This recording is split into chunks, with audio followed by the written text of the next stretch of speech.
Hello, everybody. Welcome to Cop On Podcast. This is Cop On Podcast after Liverpool drew 1-1 yesterday as we're recording this, last night as we're recording this from Spain. And it was a 1-1 Anfield draw. The XG was more or less 1-1. You could say it was a fair result, in many ways. In other ways, it wasn't. But, we have to talk about our emotions, first of all. And, talking about our emotions is not something that many people do every day. Consequently, even at times when our emotional cup is brimful or even overflowing, we can find it hard to express exactly how we are feeling because we just don't have the words. Therefore, I have collected some explosive moments from Britain's favourite soap operas that may help our guests Ryan and Brian communicate their thoughts. So I'm going to start with you, Ryan, but if you could please choose which of the following scenarios best sums up your emotional weather at the moment. Scenario 1, do you feel like Madge Bishop from Australian soap Neighbours at the moment when she's standing on some rocks next to some crashing waves, crying out in her 20 silk-cut cigarettes per day, hoarse voice, Harold, Harold, for her husband who has been swept out to sea? Are you more like scenario 2? Do you feel as disappointed as Dot Cotton, whose delight at seeing her criminal drug addict son, Nick Cotton, reinvent himself as a clean-cut, born-again Christian, only to realise that it's all a ruse and he's trying to poison her dinner in order to get his greasy mitts on her 10K bingo winnings? Or scenario 3, do you feel more like Jack and or Vera Duckworth from Coronation Street, who accidentally ate some hash cakes at a party thinking they were chocolate cakes? I missed this episode, but according to a street spokeswoman via the BBC article I read, apparently Jack could see cabbages moving, and Vera was balancing a banana on her head while singing Carmen Miranda songs. Ryan, do any or all of those sum up how you're feeling at the moment? Yeah, absolutely. So I think straight from the jump street, I was like, yes, Madge, I feel you. Just watching that title, hopes drifting out to sea.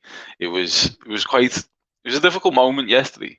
I did not have a nice time. But hopefully we can use this podcast as something of a therapy session and make ourselves and hopefully everyone listening feel a little bit better by the end of it. I mean, having slept on it though, Ryan, do you feel a bit, like a bit better? Because at the end of the day, I mean, it's only, instead of needing City to draw one of their remaining matches, we now just need them to lose a match, and it's entirely possible. We'll get into who City are playing in a bit, but you feel better today? No, I don't. I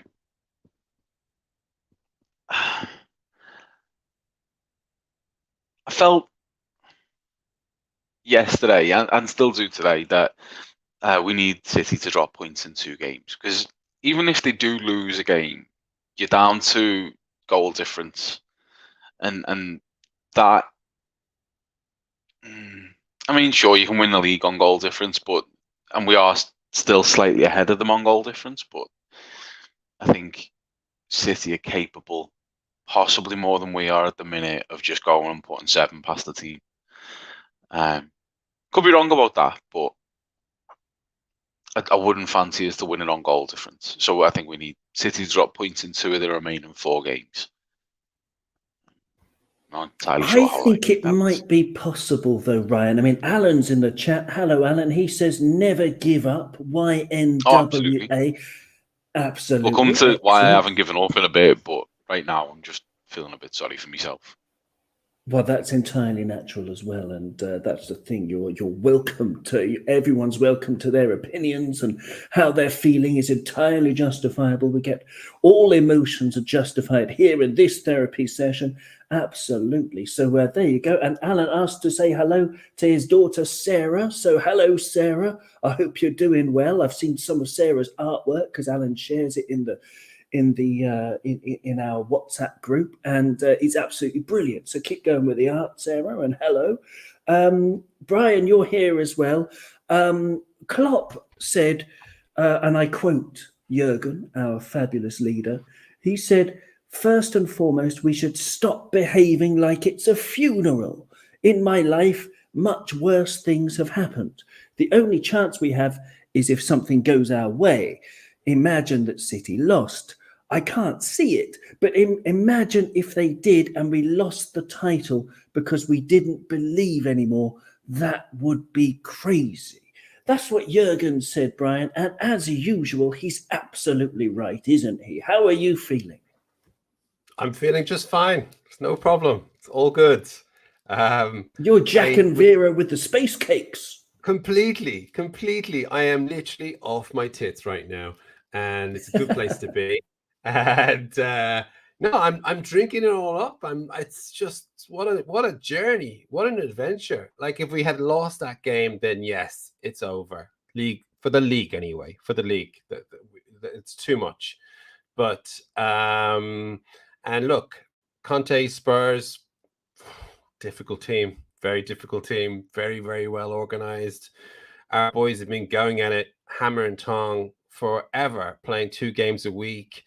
You know, this amazing run, this amazing record where no team has ever got to this stage and still being in contention for all of these prizes. I don't know if it's a European record as well, but certainly it's a UK one, or the English game one anyway.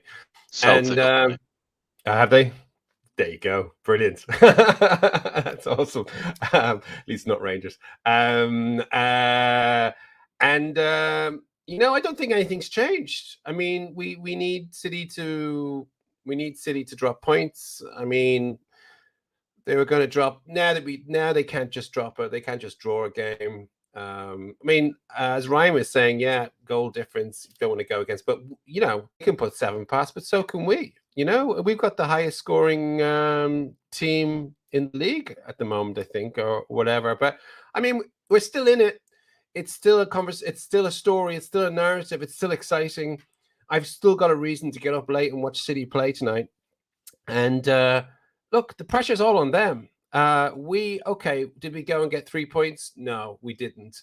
But we didn't lose that game. And every game that they go into, they still have to win every single game. And if they're only drawing a game, then it's squeaky bum time right up into the 90 minutes, because if the other team score a goal, then that suddenly changes everything, right? And so I don't think, look, it's never been in our hands. Well, it hasn't been in our hands for a while now. So sometimes you just got to take your lumps. And I expected this to be our most difficult game. It was our most difficult game. There was a moment there where it was looking really difficult to get back into it, but then the lads turned it on. I mean, it wasn't for a lack of trying that we tried to get all the points there. We threw everything at them. But no, I'm feeling, I haven't blinked, put it that way.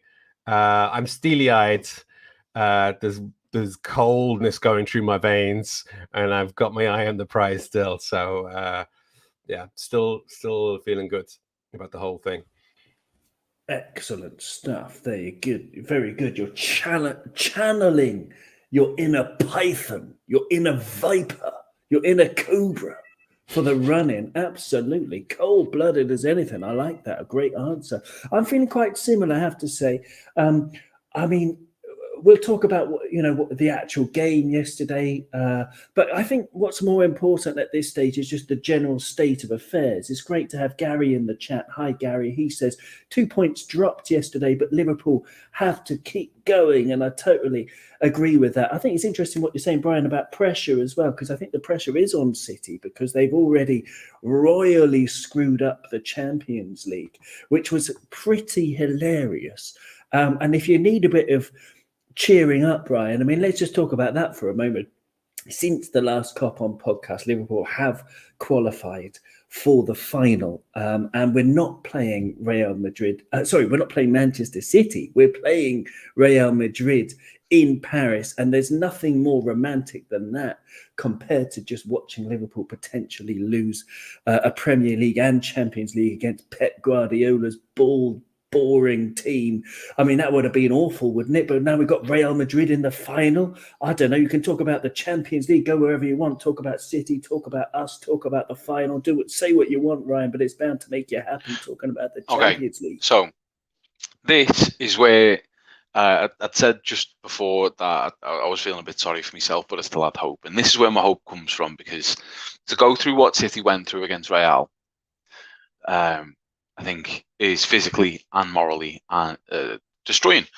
And my hope is that City, having 3 really difficult games this week, possibly more difficult than they would have been had West Ham remained in Europe. I think they now have to go trying to win games that they wouldn't have had to cared about previously. Wolves, ball like of a team for anyone to play against. Newcastle, we saw it last week, ball like of a team for us to play against. Let's see what happens. And oddly, us not winning yesterday, I think, makes it more likely for City to drop points, because City drop points when there's less pressure on, I think. Could be wrong about that, but I live in hope for the next week. I think just keep all your fingers crossed, keep rubbing that lucky rabbit's foot. Now, in terms of the wider picture, I've been saying all week I'm a big believer in football and narratives, and I had it convinced in my head because I could see the path to Liverpool winning the quadruple, whereby Liverpool's 21-22 revenge tour concludes in Paris with us battering, hopefully, again, fingers crossed, lucky rabbit's foot, touch wood, all that good stuff. It turns out I'm more superstitious than I thought I was. But it ends up in Paris with us battering Madrid. Having gone and put to bed City in the league and in the FA Cup semi-final, having gone and put Chelsea to bed and finally beaten them this season. We've played them 3 times already, 3 draws, 1 penalty shootout win. But I'd like to see us batter them over 90 minutes. And I still think it's possible. I still think it's doable. I'm still really excited about it. And that's what gives me hope. We'll see what City do in the week. We do need them to drop some points. We already did. So keep the faith. Excellent answer. And let's have a little look, Brian, at what they've got left in a little bit more detail. So today, as we're recording this, as we're live on YouTube right now, it's a few hours before they play Newcastle. There are some pretty bad stats, I have to say, for all of their remaining games. Bad from a Liverpool point of view, Brian, because City are playing Newcastle. The last time that Newcastle won away to Manchester City was on the 30th of September 2000. City have won the last 5 matches against Newcastle in all competitions. That's 4 matches in the Premier League. And 1 in the League Cup, I think. I got my notes wrong. I put 1 in the PL. No, I think I meant League Cup or FA Cup. I can't remember. One of the cup competitions they play. So 4 from the last 5 matches, 4 in the Premier League, 1 in a cup competition. City have won all 5. They've scored 17 goals, which is more than 3 a game on average. And they have conceded just 3 goals in those 5 matches. So that's pretty shitty. But on the plus side, Brian, Newcastle had 4 consecutive wins before they narrowly lost to Liverpool last week. Any hope in hell for the Magpies and their dodgy owners and John Joe Shelby, the Voldemort genius, etc.? Yeah, I think so. I mean, as Ryan was saying, you can't underestimate how absolutely draining that Champions League game and result must have been. And you can say what you like about picking yourself up and all, but and Pep doesn't seem like the kind of guy who's good at that kind of element of the game when they just get absolutely have their life sucked out of them in the last 10 minutes of a game. I mean, it's it's a game that will never be forgotten in the annals of football history. It's such a bad defeat, possibly the worst defeat the world of football has ever seen. They just suffered. And, City, they can say they're not after the Champions League. They can say it's not the be all and end all. He can say that City weren't formed to win the Champions League, but they were. And we all know they do want to win the Champions League, to join that special club of Champions League winners. And it's, I think that's going to take its toll on the players. And Newcastle on their day can give you a very, very good game. It just depends. I mean, we need luck. We need to get lucky for sure. And we need City to have a bad day. And they do have bad days from time to time. And if there was ever a time to have a bad day, it's when the one prize that they really, really crave has gone, and they have no chance of winning. There's no other silverware for them to win. And they know that if they mess up once, then this amazing Liverpool team is still breathing down its neck. Having been 14 points behind them, 2 or 3 months ago, this Liverpool team are now in every single final of every cup that they've competed for. They're in the European Cup as favourites against Real Madrid. And we're still only, we're, as it stands today, we're top of the league, So over to you. And I mean, Eddie, sorry, what's I rate the manager over at Newcastle, Eddie Howe. Eddie Howe, yeah, he's a good manager, and he can get it. He's getting a tune out of them, and this is pre-money, right? The money hasn't come yet, and people just think, oh, the owner's here. Okay, they have made some good signings, but those signings haven't played a lot of football as well. Like that, is it the right back they signed? I forget his name. Anyway, to answer your question, yes, I think it could happen, and if it doesn't happen tonight, Wolves are a good team. They can beat City if things go well. So it's still all to play for, all to watch. And the best we can hope for as a fan, as a football fan, is to be in it. Just to be in it. We don't have a right to the title. We have to earn it. If City win the title, they've won it on merit. Good luck to them. We won't talk about how you finance your club or anything like that. But on the football pitch, fair enough. You've won it over a season. But it's such a treat to be in the Premiership race with 4 games to go, and every game still matters. And we have a reason to watch the other team play. Most of the teams out there, they've got nothing to look forward to, and whereas we have everything to look forward to. So yeah, I'm still keeping very calm. I've got my eye on all the prizes, and I want all of them. And I'm still hoping we get every single, because we have a realistic chance of becoming the most successful football team of all time, for all time. It'll never be repeated, and that will just destroy every other fan in the league. It'll be amazing. Talk about parties, my God. So yeah. Well, yes, we do still have the chance. I mean, I personally, there was someone in the chat who says, "Where's your title gun?" Obviously, a fan of a different club trying to I don't know, troll us. But firstly, I refuse to be trolled by someone who calls themselves "I touch dead pigeons," and secondly, I don't think it's ever been our title to lose. It's only been Man City's title to lose. And that's my mom. Let me give her a text message. Tell her to stop doing that. Mom, come on. Yeah, exactly. Brian's mum, stop it. Stop trying to troll us. Yes, a huge City fan, of course. She doesn't care about human rights. But it's... I think it's always been Man City. And, if you listen back to previous Cop On podcasts, I've never held more...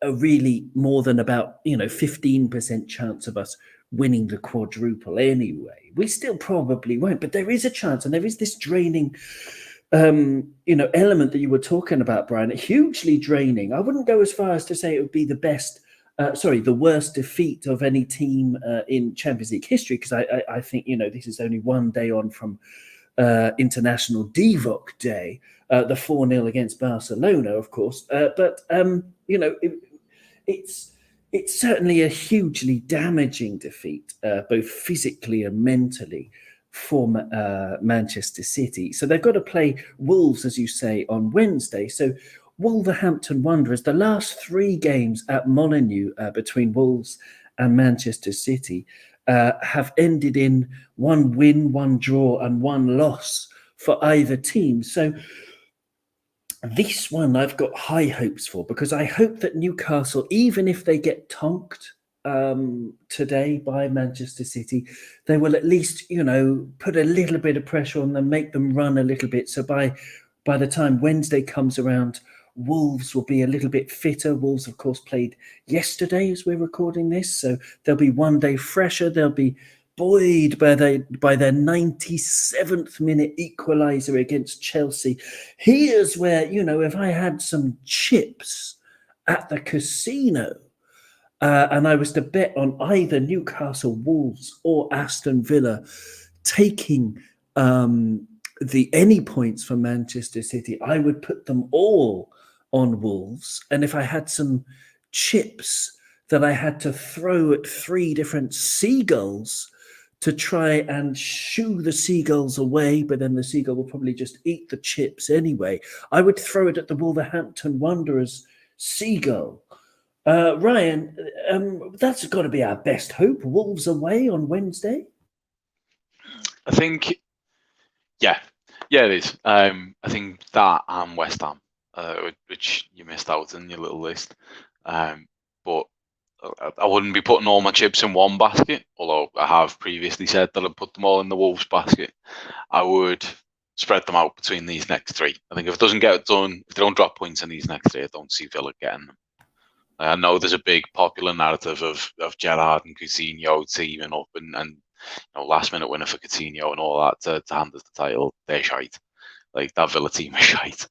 I know they beat Burnley yesterday, but before that they'd lost 4 of the previous 6.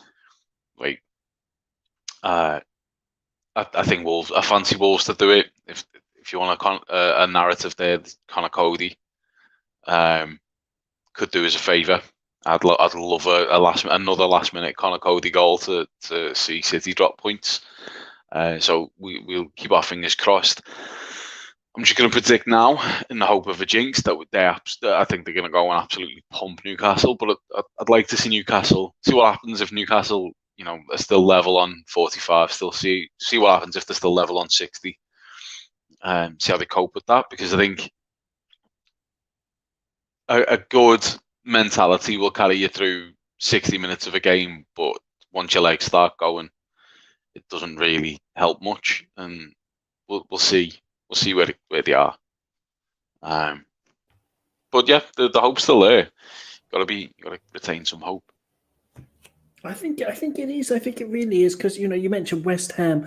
I hadn't forgotten. I was just getting there. West Ham away and Aston Villa at home from a Manchester City perspective. So West Ham away at their stadium. I can't remember what it's called. The new one anyway. You know what I mean. They've I don't know. They've got a good record there, as they do everywhere. In fact, they lost in the League Cup on penalties. after a 0-0 draw. 2 draws would do us. But West Ham, they're out, as was mentioned earlier, Ryan, by they're out of the Europa League. So it'll be, I think it's their last home match of the season. They'll want to bow out with a little bit of dignity, especially after Moisey booted a ball at a ball boy. I don't know if you saw that, very disgracefully. But he's a bit. Did you see his explanation of this? No, what did he say?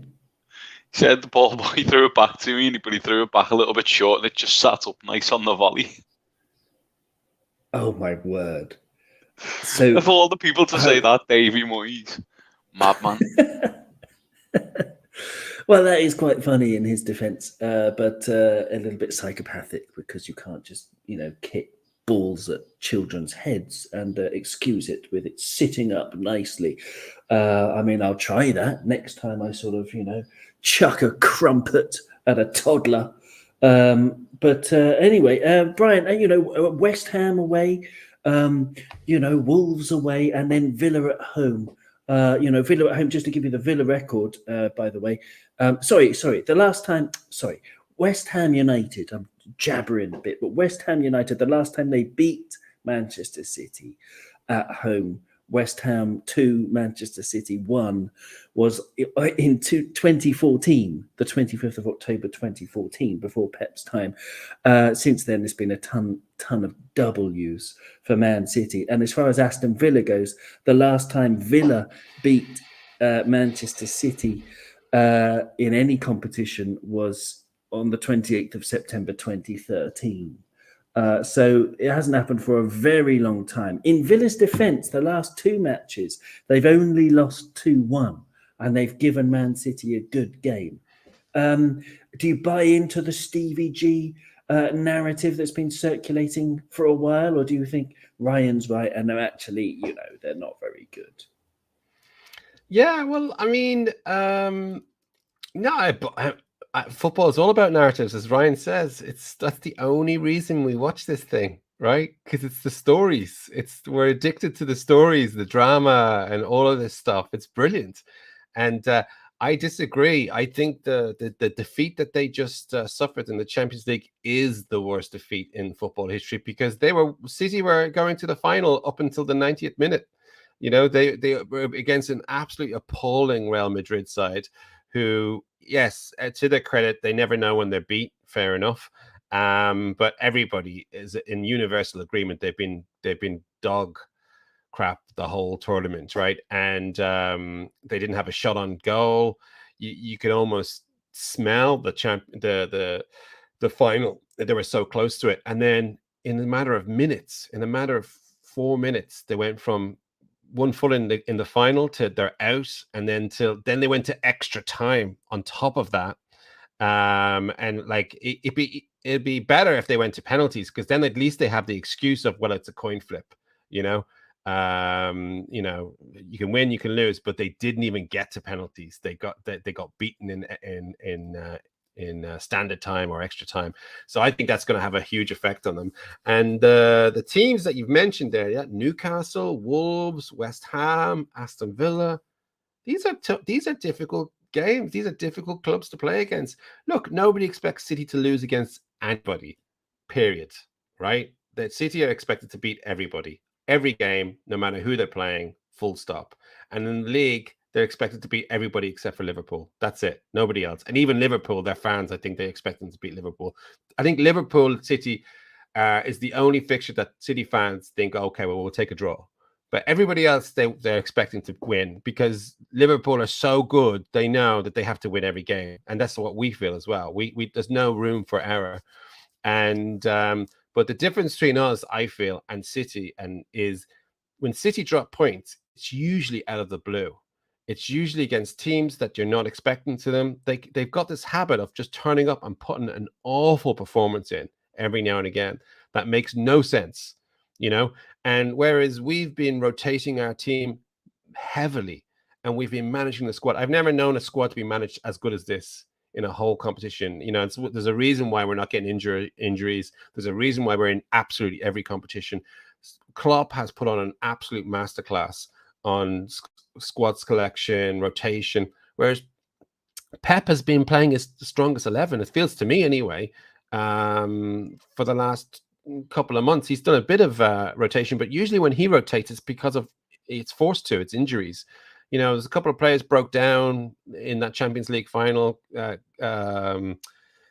right back doesn't look like he's going to be back this season. And John Stones is not pulling up any, he's still on the recovery if he is coming back at all. I mean, their weakness is their defense, right?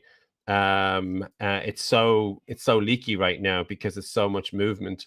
So we'll see. I mean, we just take one game at a time. I just really feel that if we'd lost that Spurs game, then that was it. It's finished. But because we drew it, sorry. I just think there wasn't much of a change in what had to happen, right? We still needed to be lucky. We still need City to be terrible at least one day. Because if City play to 65% of their capacity, they'll beat everybody. But if we get the right bounce of the ball, and maybe they pick up an injury or two or whatever, or something goes on, or Stevie G finally, what a redemption story it would be for him, to kind of like his team is the team that not that he needs redeeming in any way, shape, or form. Understand, but how cool would it be that a team managed by Stevie G on the last day of the league beat City to give us the title? Would be awesome. So I just watch the space, I think, at the moment. Oh, well, yeah. I mean, any which way we win the title would be awesome. But no, I totally agree. That would be the sort of the best of all worlds, probably. Absolutely. And Brian, I know you've got to chip off fairly soon, so I'm going to go back to you. You mentioned the way that we've rotated and fatigue. I think, yes, I agree. Definitely, we've rotated better than City have. But I think both teams are showing a lot of fatigue. I think Mo Salah, I think Andy Robertson, especially, are two that come to mind. Trent, he did brilliantly defensively yesterday, but it's got to be catching up with him at some point as well. Is that something that worries you in terms of our matches? The fact that we do look a little bit, especially Mo Salah, a little bit jaded, or is that just in my mind and they don't look jaded at all? Yeah. I mean, it's just where we're at, right? I don't think you can play this many games and win this many football games and not have some tiredness in the squad. I think we have to give credit to Spurs yesterday. They were good, to be fair. They were very well organized. I thought they were incredibly difficult to break down. They did exactly what we thought they were going to do. They set back in a low block, and they're the most talented low block team in the world right now, right? Like sit back there, get the ball, two balls, and suddenly Song is popping it in the net, right? I'm not saying that was the way how they scored the goal, but that was obviously their game plan. And Harry Kane, say what you like about him, he's an amazing football player. So us having the season we've had, the amount of games we've played, the fact we're in the Champions League, a tough game in the Champions League midweek away, and everything else that was going on, it's not beyond the realms that Conte could come to Liverpool and put on a masterclass on how to kind of shut the door up, shut the defense up. So yeah, I've lost my train of thought there. What was the question? Oh, I don't know either. Don't worry about it. It's great listening to, though. No, absolutely. But in general, I mean, yeah, you mentioned content. Oh, you were talking about tiredness. So you were talking about tiredness. No, yeah. No, Salah. No, I think Salah is just kind of, I mean, he's kind of a little bit off the pace, a little bit. You could say that because he's not clinical, I suppose. But if Andy Robinson's tired, then Jesus, our backup, there's not much of a drop off there. In some ways, in some areas, it's a little bit of an improvement. Some areas, not, So I just think we've got the right personnel. We've got everything in the tank to do what we need to do. And, they don't give away these titles. You have to earn them. So, and so many times the most exciting ones are the ones that you win on the last day. So let's just keep going, right? Yeah, let's just keep going. You're absolutely right. It is the end of the season. It's absolutely natural for us to be a bit tired. But in terms of yesterday's match, I mean, let's go into it a little bit. The XG, as I said at the beginning, was 1.05 for Liverpool and 0.98 for Tottenham. So on the XG terms, it was a fair result. I've got the shots on my screen now. Liverpool had 8 shots from inside the area and 14 from outside the area, including the deflected one for the goal. Tottenham had 5 shots from inside the area, including Son's one from the 6-yard line that was scored, of course, and 3 from outside the area. When you play low block teams, Ryan, I think I was thinking about it before. I made a list of the different ways that you can beat low block teams. Okay, so I identified 6 different tactics that can beat them. One of them is just dribbling, as in get the ball to Lucho and watch him, weave his magic. Number 2 is with one-touch passing to get behind the defense, especially out wide, because even in low block teams, they often have 2 players yesterday. So, for example, against Luis Diaz, you had Romero and Emerson Royale. But if you had Andy Robertson plus 1 more, which is what City do, they bring one of their midfielders to go out wide, one of their central midfielders to go out wide. Then you've got 3 versus 2 out wide, and with some one-touch passing, you can get behind even a low defense. And then all havoc breaks loose. They lose all kinds of shape. Idea 3 is by committing players in more central areas before playing a 1-2 to get into the box. Difficult to do. You have to be absolutely precise. And if you lose the ball, then you're susceptible to the counter. So that can be very dangerous. Idea number 4, late runs from midfield and having like a perfect cross to pick out that player, a la Gini Wijnaldum on International Divock Day that started 3 years ago. And idea number 5 is patient play. Now, this is, you just keep knocking it round in a sort of horseshoe defensively. You try and attack down the sides, but if there's nothing on, you take a touch, you play it backwards, and you go around again, and you're moving the team from side to side, the defensive team, which they can do a lot. But if you keep doing that, then gaps will open up. Luis Diaz yesterday had 91.9% passing accuracy. He was doing that all game, if you noticed. He was passing it backwards when there was nothing on, and he was trying things when it was on. Mo Salah had 64.5% passing accuracy because he was trying too hard to make things happen when nothing was on. Sadio Mane had 65.5% passing accuracy, which is very similar to Mo Salah, and much the same for him. He was trying to make things happen when there was nothing on, which you can understand as well. But the last idea is to do the unexpected. So, you do the old Ronaldinho, you look one way and you pass it the other. You've got feints, you've got dropping the shoulder, drag backs, back heels, all of that. That causes havoc in a low block. But we didn't do enough of any of those things, Ryan. So even though we ended up with 22 shots, we only had 3 on target. And it was that was most disappointing, wasn't it? It was. I think that when you were going through those ways in which you can beat a low block, you mentioned pinpoint crosses, a la to Gini Wijnaldum, and we actually did have a lot of that. We had chances for Van Dijk. I think Van Dijk has a couple where he puts one onto the bar and misses one that he really should do better with. I just thought we lacked a little bit finishing wise. I would have liked to have seen Jota start this game, and I know he's been in patchy form, but he's always in patchy form. I think that's not really the thing with the stick he used to judge Jota by, because he can be out of a game for 89 minutes but still pop up with a goal, and if he's out of a game for 87 minutes, he can still pop up with 3. He's sort of mercurial like that.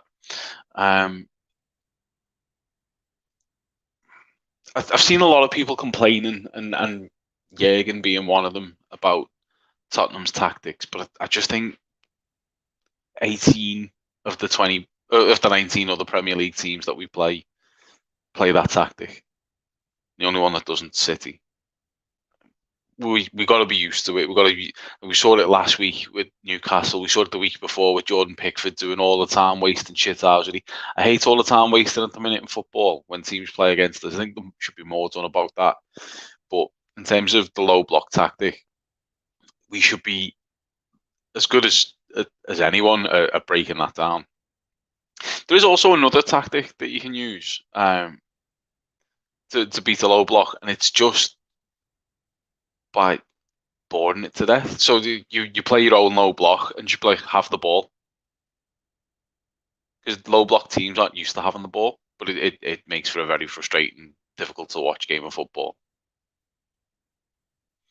That's very interesting because Pep Lijnders, in the coach's voice, many Liverpool fans would have seen it. He gave a tactical analysis of the Barcelona thing. Did you see it, Ryan? I did not. So he gave it. It's really interesting. You can look it up on YouTube. If you look at the coach's voice, Pep Lijnders, he gives a tactical analysis of Liverpool 4, Barcelona 0, exactly how we set up. It's absolutely fascinating. It's about 28 minutes long. But what he said, one of the key quotes that stood out for me was that he said, "We don't change our style for anyone because we are an attacking team." And Klopp, in his post-match press conference yesterday, he said, I couldn't set up my team in like he did. So, but if you look at Spurs, I was listening to the Anfield Wrap and when they interviewed a Spurs fan before, and he was saying Spurs' worst results this season, and they have been very inconsistent, but all of their bad results have been against teams who did exactly that, Ryan, sat back. Is it worth, Liverpool changing their battle plan for teams like Spurs to sit back, Guardiola did it once against us, got a 0-0 draw when Mahrez ballooned his penalty way over the bar. So, I mean, just in extremely occasionally once a season, would you like to see us do it, or would you like to see us just better at breaking them down? I think I'd just like to see us be better at breaking them down, if I'm really honest with myself. Now you've asked the question, I hadn't even thought about it, whether I'd like to see us try and do that. No, I think it's a slippery slope. I think if you go back to the 2-2 draw with City, and even the FA Cup win against City, one of the things that I know he's not the biggest.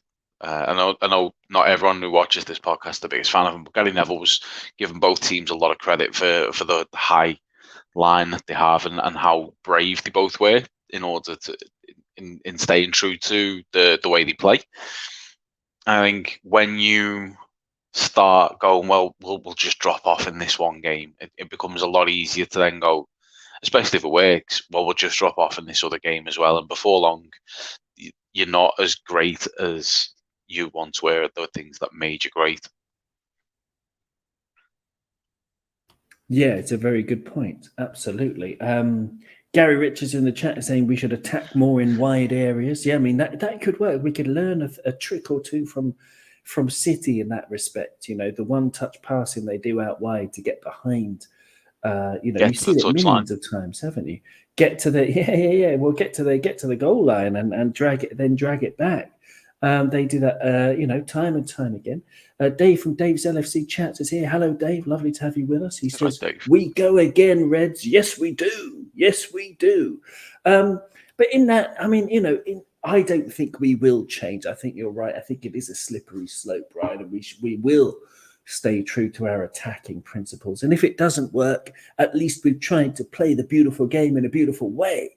And there's something wonderful and poetic about that. Yeah, I mean, in terms of like the actual chances Spurs had, Spurs could have won that match. To be fair, I mean, they did have some cracking opportunities because of the way we play. For example, with the Son goal, a couple of mistakes. I mean, any goal you can point at the mistakes. I don't want anyone to think that I'm, complaining too much. But that high ball that came out of their defence, Virgil chose not to attack the ball, which was a mistake. It led to a lot of space for Kane, and then he found Sessegnon, who was as free as a flasher's genitals, because Robbo had chased back, and he chased Son back, and then Robbo, of course, he went a little bit too far, so that they weren't offside, and it was all a bit of the defensive line was a mistake. But in terms of those kind of attacks on the break, when we play teams like Real Madrid with the very speedy, very dangerous Vinny out on the left, it is very brave. We're going to have to be a lot better in the run-in at sort of, dealing with that kind of thing. I don't know. Is that something that worries you? I mean, Dave's saying he had a nightmare that we were Manchester United last night. Oh, thank God that's not true, Dave. I mean, losing 4-0 to Brighton. What? But I don't know. Ryan, what are you having nightmares? Are you having nightmares, or are you just sort of, you're dealing with the disappointment of yesterday, but you're gearing up and revving up for the final push? So I think one of the really good things at the minute is that our next game is Southampton, is it not?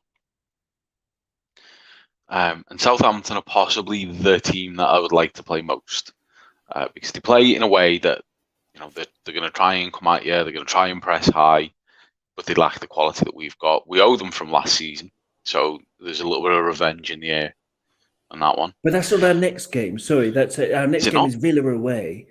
We've got Villa away on Tuesday. Tuesday, just in 48 hours, which is going to be very difficult, actually. I've made a fool of myself on national television. No, it's okay. It's easy because we're one game at a time, Reds. It's okay. It is very much a case of one game at a time, and I think if we'd had a week to sit on this and be like, we're so shit against low block sides, and then we have to come up against Chelsea in a cup final, I think that would be a little bit more worrying. I think it might get into the players' heads a bit more, might get into my head a bit more accurately.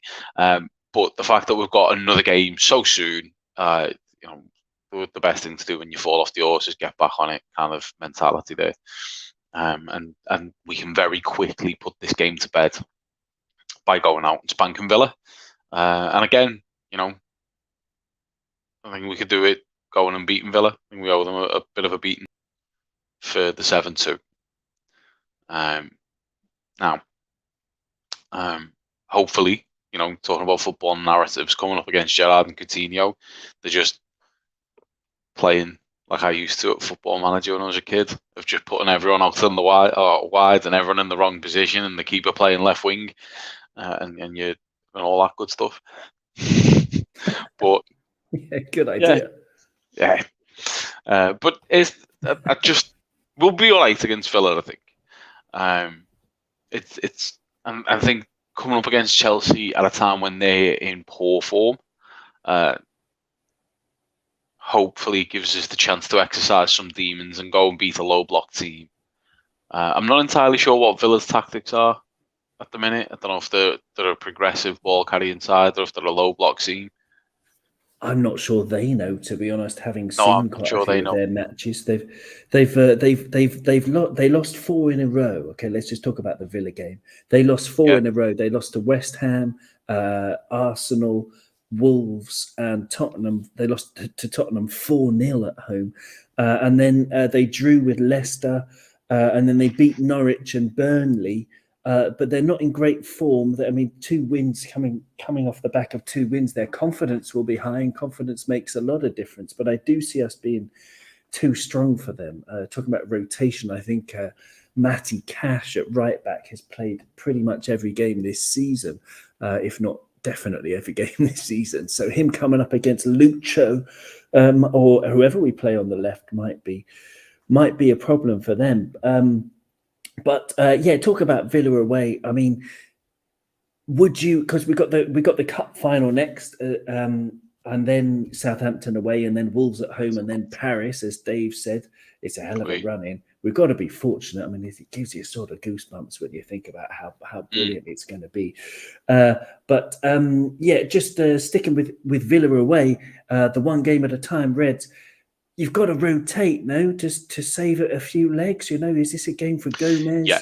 Is this a game for to take Thiago out, play Keita instead of Thiago, bring someone like Curtis Jones in? What are you doing? Choose a team, not that you think Klopp would choose, but pick a team that you would choose. Ali in goal, Tsimikas left back. Mm-hmm. Still Van Dijk, still Kanate, because I'm sort of picking a team for Chelsea and working my way back from there. I want Mata playing in the cup final. Okay.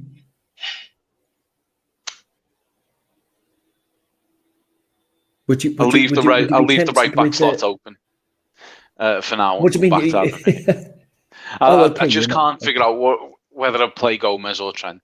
Well, think out Midfield. loud. We can go through this together. Gomez or Trent. You see, I would pick Gomez because I'd pick Trent if we need him.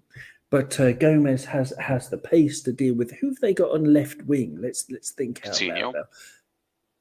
Yes, okay, yeah, Coutinho. It's either Coutinho or Ollie Watkins, depending on their formation. But yes, okay, tricky players.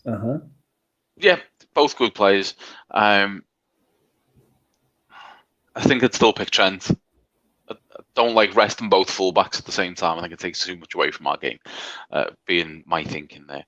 Midfield 3, I'd definitely start Keita. I wouldn't start Thiago in this. I think I'd play Fabinho, Keita, and Jones. I know Hendo comes off yesterday, but I'd rather play him against Chelsea and have him be as fit as possible for that game. Whereas I think makes sense. Fabinho, Keita, and Jones is still a midfield that's better than Villa's midfield, but it might not be better than Chelsea's midfield, if you get me. And then up front, Jota, if Bobby's back, Bobby. If he's not, then Divock. And I think Mo needs a rest, but I think he doesn't need like a game's rest. I think he needs 2 weeks on a beach with a lovely drink and a coconut. Not necessarily an alcoholic drink because Mo doesn't drink, but just a coconut. It's delightful. I think you're right. We would appreciate that, yeah. But we don't have 2 weeks. We don't have 2 weeks, so Mo plays every minute of every game because he's capable, even when he's knackered, of conjuring something out of nothing. Plus, he's the kind of player that you can't tell he isn't playing. You can't tell him because he'll just be like, "I am. Shut up." Or he'll moan. See, I don't want to moan.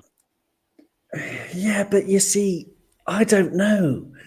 I don't know if we can take that argument in, because lots of people have said that about Mo Salah. But my problem with that is that it shouldn't be up to him. It shouldn't be up to any player. It should be up to the manager whether he wants to pick a player or not. Even if he throws a stroppy Mo is also dangerous Mo. Maybe that's even extra dangerous Mo. So the argument is you take him out for Tuesday and you save him for the cup final, and we trust that, let's say Jota. You're saying Jota on the left, Divock or Bobby in the middle, and on the right you'd have maybe Mane because he's good on the right. I think that's good enough to beat Villa. I think it is. And then we've got Diaz and Mo. I'm not sure Mane can. I'm sure he can still do it. I'm not sure he'd want to still go and play on the right. I think, I don't know, maybe I'm unnecessarily giving myself stuff to worry about, but I think if you're asking him to go from playing left wing to playing centre forward to then playing right wing, I think he's always been a little bit prickly about his status within the game and just wants to be considered as the man or as close to the man as possible. And if you're asking him to just be a utility player, I don't think he'd like that. The other thing about Mo, even if he's not fully fit, he still occupies teams like he is. So like teams still double up and treble up on him like he's fully fit, because if you don't, he'll still score past you. Whereas if you go, okay, well, we're going to rest him, and I think the next best right wing option that we've got is probably Taki or Ox. And I don't think either one of those occupy teams mentally in the same way that even a 50% fit Mo Salah does. And they'd be coming in cold as well. I mean, Taki I really like, but we haven't seen him for ages, even though he's got, I think, 9 goals in 12 appearances or something ridiculous this season. He's been amazing. So I can't see Taki or Chamberlain. But for Mane, I would take that gamble that he can still do it, because then you've got the break glass options. Diaz and Salah on the bench. Thiago on the bench. I like the midfield. I agree with you with midfield. I think Fabinho, Keita, and Jones would be good. They'd be very good against a team like Villa. And yeah, I don't know. It's all very difficult choices. But yeah, I would definitely rest Trent. I would rest both fullbacks. I would rest Mo. I'd rest Diaz. I'd rest Thiago. I'd rest all of them against Villa. But of course, everyone's going to have different. Still a game opinions that on needs this. winning, though. Like if there wasn't so much on the line, I'd be all about it. I'd be like, okay, let's play the kids, or I'd be resting Van Dijk and absolutely rest Mo, and I'd take Fabinho out as well and play Milner. But because there's still so much on the line, I think we still need to put out a team that can not just beat, but should beat Villa quite comfortably. I think if you take too many out, and I think I've already taken too many out, it's a decent point. It is a decent point. Although when we've seen heavily rotated teams recently, we've still come away with the win. And I think this has been a season of getting the job done. I mean, especially this year, not the first half of the season until January wasn't the best from Liverpool, but since January we've been absolutely stonkingly good. And at just getting the job done. And I mean, it's something that we could debate all day.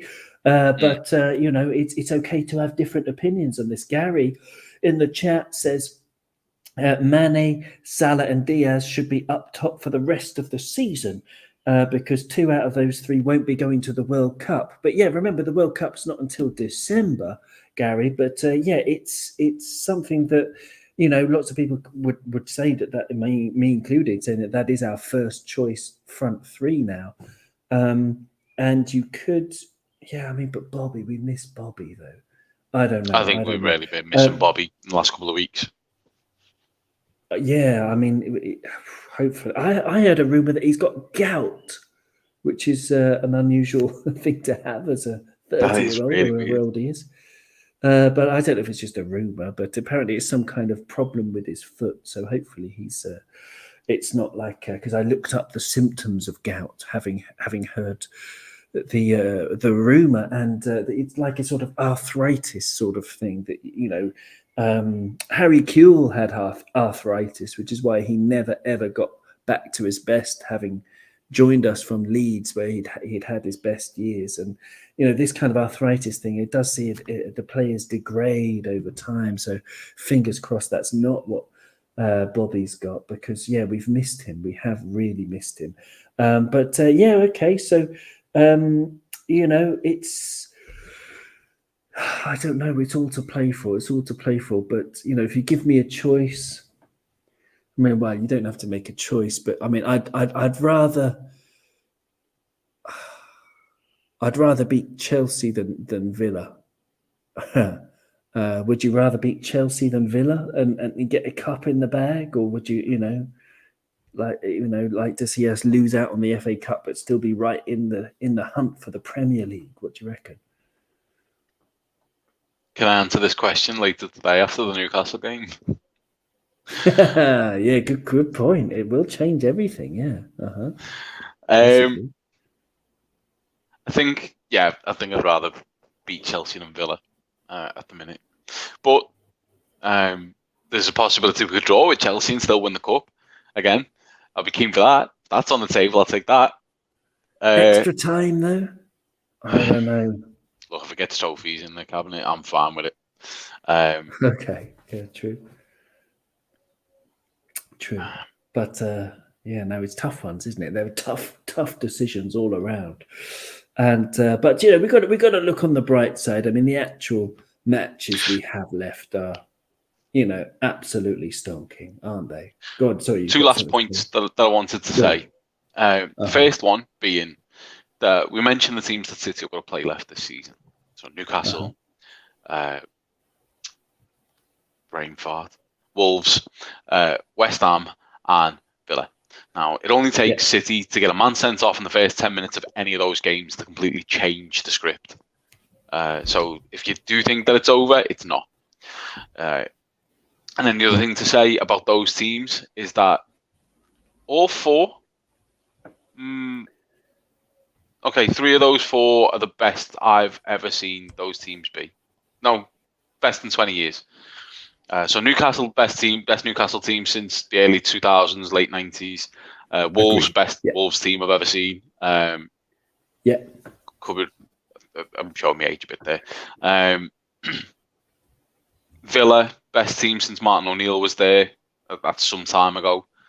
And Newcastle and West Ham, best West Ham team I've ever seen. So you were saying like whichever team it was hasn't won in a million years against them. Well, they've never had the team this good, and now they do. So let's see what happens. I love it.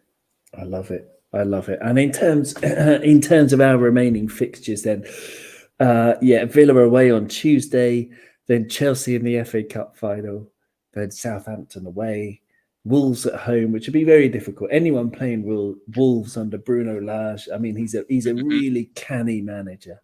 He is. That's going to be very difficult. I think they've unearthed an absolute gem of a keeper as well in Jose Sarr. Top of the league for save percentage. Did you know that? Still 84% or something. Yeah. Unreal. Still top of the league. Unreal. Yeah. Absolute gem of a keeper. And it is to open, he has an absolute blinder against them and not against us. Well, yeah, exactly. They might be on the beach. That's the only thing. They might be, in the Algarve already. Well, judging from the performance yesterday, they've still got some gumption about them. They have, but when it comes to the final game of the season, I'm hoping they've got themselves on the beach then.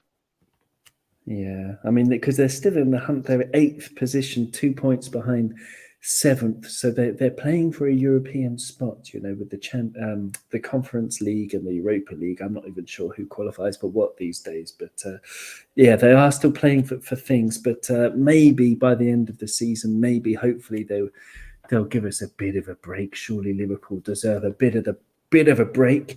But then, the last game of the season is Liverpool, Real Madrid in the final.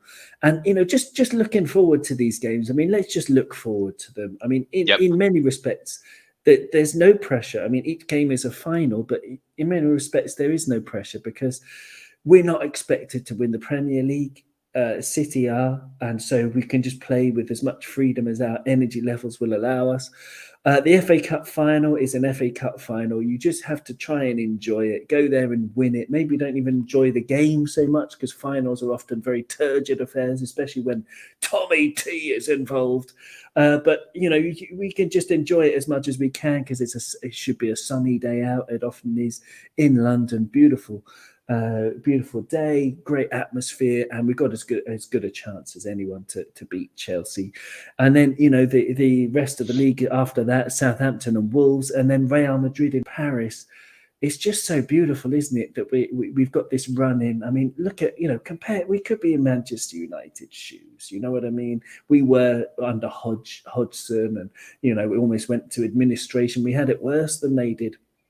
So we know what it's like to be in the doldrums, to lose 6-1 to Stoke. They lost 4-0 to Brighton. And, we know that pain really, don't we? So, we've got to thank our lucky stars. And, it is still absolutely marvelous. We didn't even lose yesterday. And, we can't dwell on dropped points. We have to keep going, and we're just never going to stop, as the song says. Thank you very much, Ryan. Is there anything you would like to add? And a positive way to end. Has it helped to talk about? I do feel better. So thank you, and thank you to anyone who joined us today for listening. If you are going to games, make sure you're in full voice. Make sure you give these Reds a big old sing and a shout, because it's not going to be this good forever. It's never been this good for me. I don't know if it's been this good for you, to you, Owen, or to anyone listening at home. But appreciate it while you can, and let's make some noise.